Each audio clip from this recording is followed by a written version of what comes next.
What progress is really like. Imagine that you have an ice cube sitting on the table in front of you. The room is cold and you can see your breath. It is currently 25 degrees. Ever so slowly, the room begins to heat up. 26 degrees, 27, 28. The ice cube is still sitting on the table in front of you. 29 degrees, 30, 31. Still, nothing has happened. Then, 32 degrees. The ice begins to melt. A 1-degree shift, seemingly no different from the temperature increases before it, has unlocked a huge change. Breakthrough moments are often the result of many previous actions, which build up the potential required to unleash a major change. This pattern shows up everywhere. Cancer spends 80% of its life undetectable, then takes over the body in months. Bamboo can barely be seen for the first 5 years as it builds extensive root systems underground before exploding 90 feet into the air within 6 weeks. Similarly, habits often appear to make no difference until you cross a critical threshold and unlock a new level of performance. In the early and middle stages of any quest, there is often a valley of disappointment. You expect to make progress in a linear fashion, and it's frustrating how ineffective changes can seem during the first days, weeks, and even months. It doesn't feel like you are going anywhere. It's a hallmark of any compounding process. The most powerful outcomes are delayed. This is one of the core reasons why it is so hard to build habits that last. People make a few small changes, fail to see a tangible result, and decide to stop. You think, I've been running every day for a month, so why can't I see any change in my body? Once this kind of thinking takes over, it's easy to let good habits fall by the wayside. But in order to make a meaningful difference, habits need to persist long enough to break through this plateau, what I call the plateau of latent potential. If you find yourself struggling to build a good habit or break a bad one, it is not because you have lost your ability to improve. It is often because you have not yet crossed the plateau of latent potential. Complaining about not achieving success despite working hard is like complaining about an ice cube not melting when you heated it from 25 to 31 degrees. Your work was not wasted. It is just being stored. All the action happens at 32 degrees.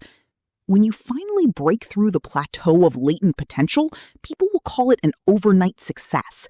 The outside world only sees the most dramatic event rather than all that preceded it. But you know that it's the work you did long ago, when it seemed that you weren't making any progress, that makes the jump today possible. It is the human equivalent of geological pressure. 2 tectonic plates can grind against one another for millions of years, the tension slowly building all the while. Then, one day, they rub each other once again, in the same fashion they have for ages. But this time, the tension is too great. An earthquake erupts. Change can take years before it happens all at once. Mastery requires patience. The San Antonio Spurs, one of the most successful teams in NBA history, have a quote from social reformer Jacob Riis hanging in their locker room. When nothing seems to help, I go and look at a stonecutter hammering away at his rock, perhaps 100 times without so much as a crack showing in it. Yet at the 101st blow, it will split in 2. And I know it was not that last blow that did it, but all that had gone before. The plateau of latent potential. We often expect progress to be linear. At the very least, we hope it will come quickly. In reality, the results of our efforts are often delayed. It is not until months or years later that we realize the true value of the previous work we have done. This can result in a valley of disappointment, where people feel discouraged after putting in weeks or months of hard work without experiencing any results.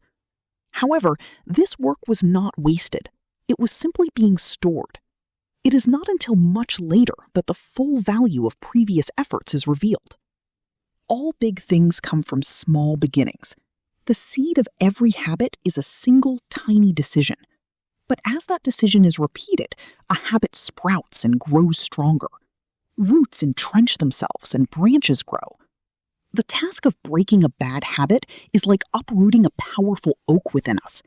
And the task of building a good habit is like cultivating a delicate flower one day at a time. But what determines whether we stick with a habit long enough to survive the plateau of latent potential and break through to the other side? What is it that causes some people to slide into unwanted habits and enables others to enjoy the compounding effects of good ones? Forget about goals. Focus on systems instead.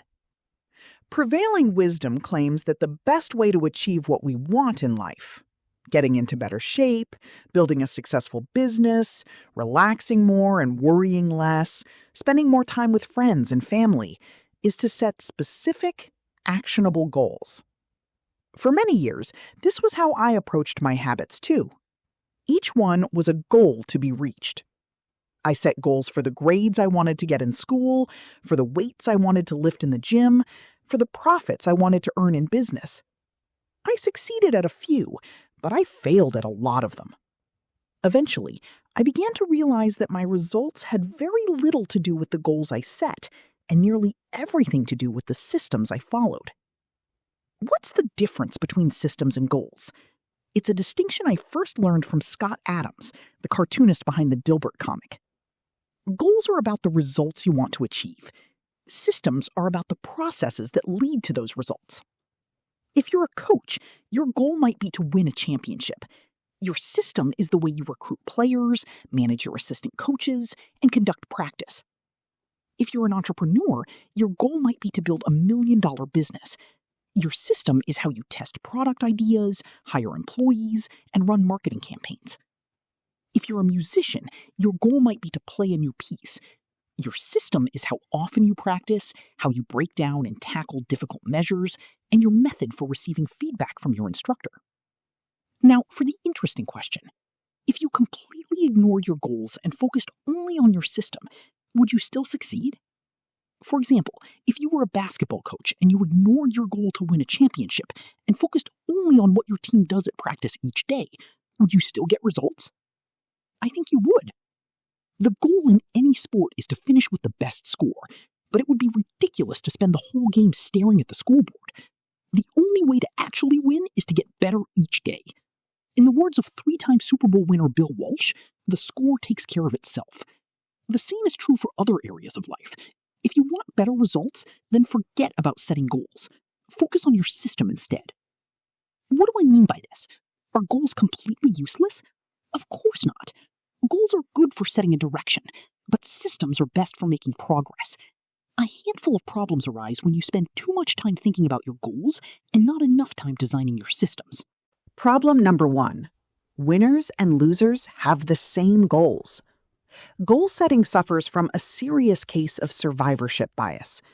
We concentrate on the people who end up winning, the survivors, and mistakenly assume that ambitious goals led to their success, while overlooking all of the people who had the same objective but didn't succeed. Every Olympian wants to win a gold medal. Every candidate wants to get the job. And if successful and unsuccessful people share the same goals, then the goal cannot be what differentiates the winners from the losers. It wasn't the goal of winning the Tour de France that propelled the British cyclists to the top of the sport. Presumably, they had wanted to win the race every year before, just like every other professional team. The goal had always been there. It was only when they implemented a system of continuous small improvements that they achieved a different outcome. Problem number 2. Achieving a goal is only a momentary change. Imagine you have a messy room and you set a goal to clean it.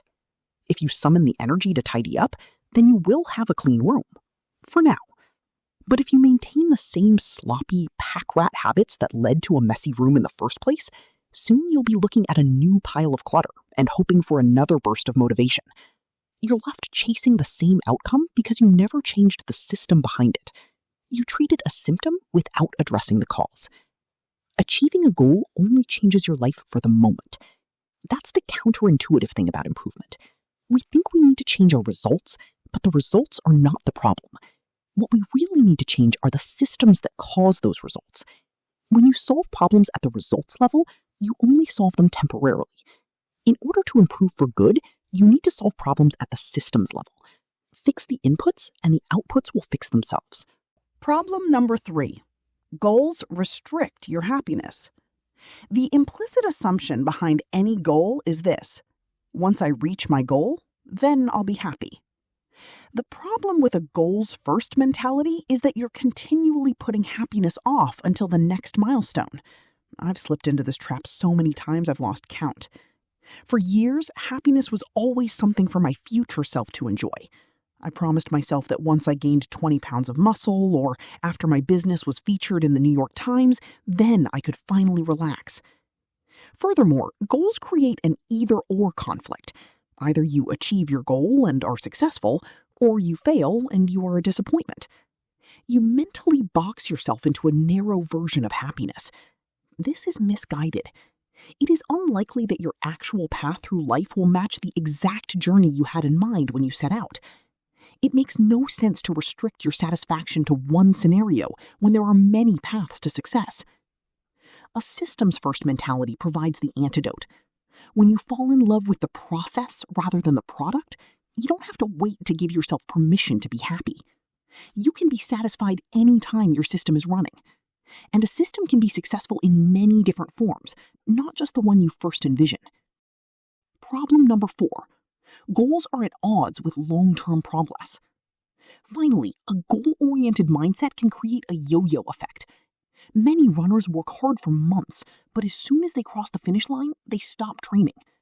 The race is no longer there to motivate them. When all of your hard work is focused on a particular goal, what is left to push you forward after you achieve it? This is why many people find themselves reverting to their old habits after accomplishing a goal. The purpose of setting goals is to win the game. The purpose of building systems is to continue playing the game. True long-term thinking is goal-less thinking. It's not about any single accomplishment. It is about the cycle of endless refinement and continuous improvement. Ultimately, it is your commitment to the process that will determine your progress.